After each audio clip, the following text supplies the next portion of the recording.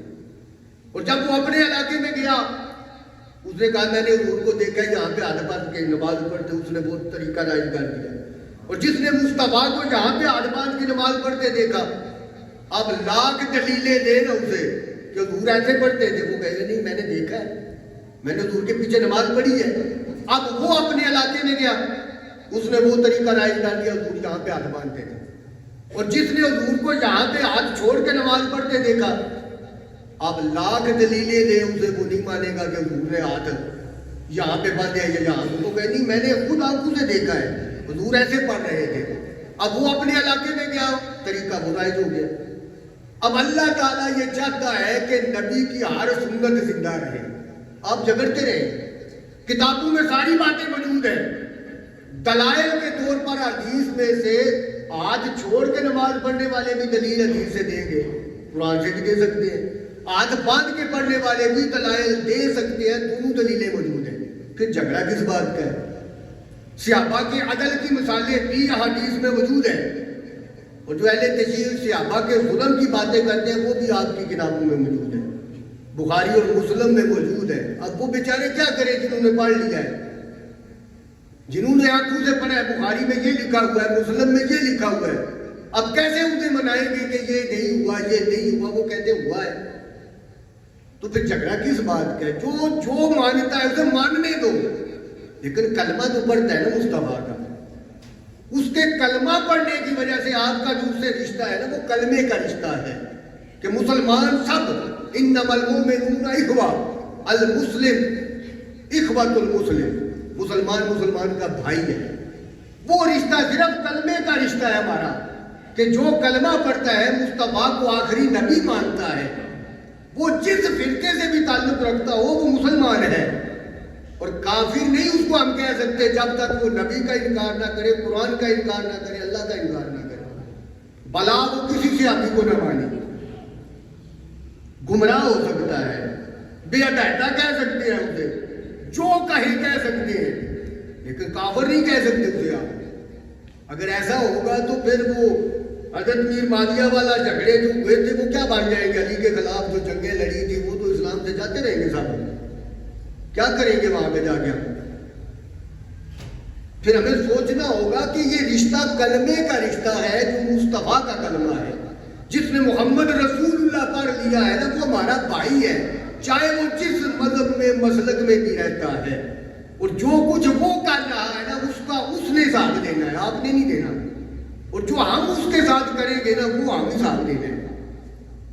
کہ مطلب پڑوسی کے بارے میں یہ پوچھا جائے گا کہ یہ بھوکا کیوں سویا ہے پڑوسی ہے تمہارا، یہ نہیں پوچھا جائے گا کہ وہ کافر تھا، مسلمان تھا، کون تھا، جو بھی تھا آپ سے یہ پوچھا جائے گا وہ آپ کا ہمسایہ تھا، پڑوسی تھا، رات کو بھوکا کیوں سویا ہے، آپ نے اس کے ہمسایہ ہونے کا حق ادا کرنا ہے۔ اب مسجد نبوی میں حضور کی سیرت کو پڑھ کے دیکھو، ایسے لوگ آئے جو مسلمان نہیں تھے، یہودی تھے، وہ نہیں جانتے تھے مسجد کی آداب کیا ہے، انہوں نے مسجد میں بولو براز کر دیا، صحابہ کو بڑا غصہ آیا۔ لاجپال کریم آقا نے فرمایا یہ مسجد تمہاری ہے نا، وہ تو نہیں جانتے اس کے آداب کو، صاف کر دو اس کو۔ ہم کیا کرتے ہیں، اور جی مسجد میں جو دیوبندی آ گئے مسجد تو ہو دیو، نعوذ باللہ نپاک ہو گئی۔ کس نے ہمیں یہ بتایا ہے؟ کیا نبی نے ہمیں فرمایا تھا؟ نبی نے تو یہ بتایا تھا ایسا ایسا ہوگا، یہ نہیں کہا تھا ایسا کر لو یا کر لینا۔ تو جو کچھ حضور فرما کے وہ تو ہونا ہی ہونا ہے، لیکن ہمیں تو ابھی تک قرآن پڑھنے کے آداب کا پتہ نہیں، نماز پڑھنے کے آداب کا پتہ نہیں، مصطفیٰ کی عزت و احترام کے آداب کا پتہ نہیں، بلکہ یوں کہوں کہ ہمیں تو وضو کا پتہ نہیں، غسل کا پتہ نہیں، باتیں ہم کس کی کرتے ہیں۔ وہ جی فلاں کافر نعوذ باللہ ہو گیا، فلاں کافر۔ مصطفیٰ کا فرمان ہے کسی کلمہ پڑھنے والے کو کافر نہ کہنا، اگر وہ کافر نہیں جس کو آپ نے کافر کہہ دیا تو آپ پکے کافر ہو جائیں گے۔ کیا ہم نے کبھی سوچا؟ کیا دیکھا ہم نے اس میں دیا، ہم نے اس پہ کفر کا فتویٰ لگا دیا ہے۔ جس کو آپ اپنی آنکھوں سے اپنے کانوں سے نہ سنے نہ دیکھیں کہ اس نے کوئی ایسا کام کر دیا ہے جو کفر والا ہے، اس کو آپ کافر نہیں کہہ سکتے۔ ہاں اگر آپ نے دیکھا ہے کسی کو، آپ نے سنا ہے، تو آپ کہیں اسے۔ یہ کل کی بات ہے، سوشل میڈیا پہ چل رہی ہے، کسی نے وہ شرٹ پہنی ہوئی تھی، اس پہ عربی کا ایک جملہ لکھا ہوا تھا، پتہ نہیں وہ الحیات حلوہ، تو اس پہ فتویٰ لگ گیا کہ یہ کافر ہو گیا، صرف قرآن کی آیتیں لکھی ہوئی ہیں۔ اب یہ بھی نہیں اس نادان کو پتہ حیات الحلوہ کا مطلب کیا ہے۔ یہ تو عربی کا کوئی بھی جملہ ہے کہ زندگی میٹھی ہے، زندگی اچھی ہے۔ جب اس کو پکڑا گیا بھائی تم نے ایسا کیوں کیا، تو پھر نتیجہ کیا نکلا؟ جی میں جانتا نہیں تھا، مجھے اتنا علم نہیں تھا۔ پہلے علم تو ہونا چاہیے نا، جو بات آپ نے کرنی ہے اس پہ اپنے آپ کو پہلے عبور حاصل کرو کہ مجھے اتنا علم ہے جو میں یہ بات کر رہا ہوں۔ اب مصطفیٰ کی شان کیا ہے، عظمت کیا ہے، کوئی خدا سے پوچھے۔ آپ روزانہ درود پڑھتے ہیں، اس پہ بھی جھگڑے ہوتے ہیں کہ یہ درود پڑھو، یہ پڑھو، یہ نہیں پڑھو، یہ نہیں پڑھو۔ درود سب درود ہے، جو پڑھو گے نا وہی قابل قبول ہے۔ اور ایک بات بتاؤں، سوائے درود کے کوئی عمل ہمارا گرانٹیڈ قبول نہیں کہ ہم نماز پڑھیں تو کہیں قبول ہے، حج کریں، روزہ رکھیں قبول ہے، اور کسی عبادت میں وہ خالق شامل بھی نہیں۔ ہمیں حکم دیتا ہے ایسا کر، نماز پڑھ، روزہ رکھ، حج کر، زکوٰۃ دے، خود نماز نہیں پڑھتا، روزہ نہیں رکھتا، حج نہیں کرتا، زکوٰۃ نہیں دیتا، لیکن ایک عمل ایسا ہے جہاں پہ وہ کہتا ہے ان اللہ وملائکتہ یصلون علی النبی یا ایھا الذین آمنوا صلوا علیہ وسلموا تسلیما۔ درود بھی پڑھتے، سلام نہیں، لیکن کدے کسے غور نہیں کیتا کہ اللہ نے تو فرمایا ان اللہ وملائکتہ یصلون علی النبی کا جملہ کیوں بولے ہیں؟ اللہ محمد نہیں آکھیا، اللہ رسول نہیں آکھیا۔ سوچنے والی گل ہے نا جناب، کدی سوچیا کرو نا، اللہ نے عقل دیتی ہے سوچن واسطے۔ اصل ہے سارے جھگڑے تاں ہی نہیں، اسی سوچتے کوئی نہیں۔ جو کچھ کسی آکھیا نا وہ پلے پڑھ لیا، انہیں انج آکھیا سی۔ وہ مشہور ایک مقولہ ہے بولن دی، جا تیری بات بول دینا، کسی آکھیا وہ تیرا کان لا لے گئی، انہیں یہ نہ ویکھیا کان نال تو مگر بھجنا شروع کر دیتا۔ وہ کیوں ہوئی؟ وہ کان لا لے گئی، انہیں آکھیا نال دے ویکھ لے۔ اسی یہ نہیں ویکھدے بس کان نال ہی ہوتا ہے، جتنے آکھیا لا لے گئے تو مگر بھائی بکنے لا لے گئے۔ جو بھی بات آپ سنتے ہیں اس پہ غور کیا کرو، فکر کیا کرو، پھر اپنا نتیجہ نکالو کہ کیا ایسا ممکن ہے۔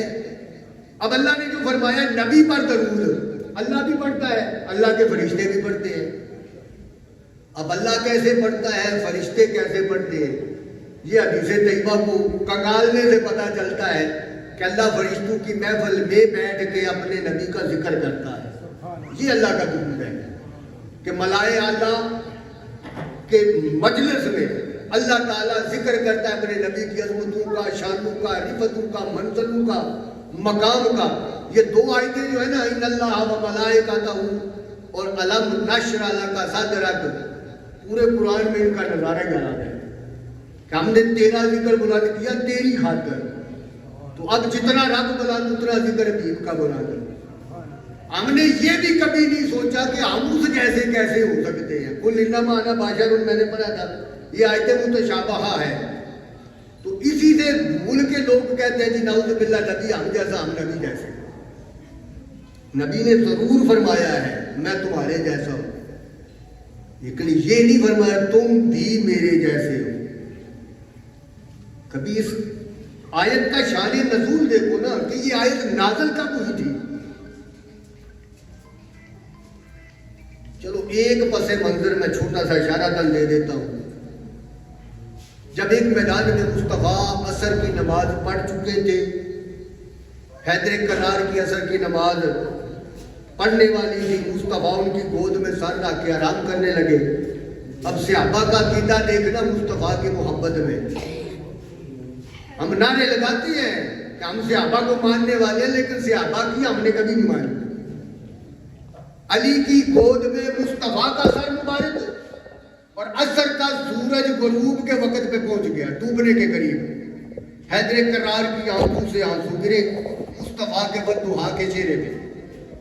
کریم لاجپال آقا نے آنکھیں کھولی، ماں زاغل کاجل والی آنکھیں کھول کے پوچھا علی کس بات نے رلایا ہے آپ کو، کیوں رو رہے ہو؟ اتنا بہادر، اتنا جری جوان اور تیری آنکھوں میں آنسو. یا رسول اللہ میری عصر کی نماز قضا ہو رہی ہے، کاش ہمیں بھی کبھی اتنا محسوس ہو کہ میری کوئی نماز قضا ہو رہی ہے. ہم علی علی تو کرتے ہیں، ہم صحابہ کے نعرے تو لگاتے ہیں، لیکن جب نماز کا وقت ہوتا ہے تو میرے خیال میں یہی کہتے ہیں یا علی ہم تو تیرے ہیں، نماز کے لیے اور بدیرے ہیں. کبھی تو ہمیں ان کی اقتدا ہے کہ علی کی ایک نماز رہ جائے تو آنکھوں سے آنسو گرنے شروع ہو جاتے تھے.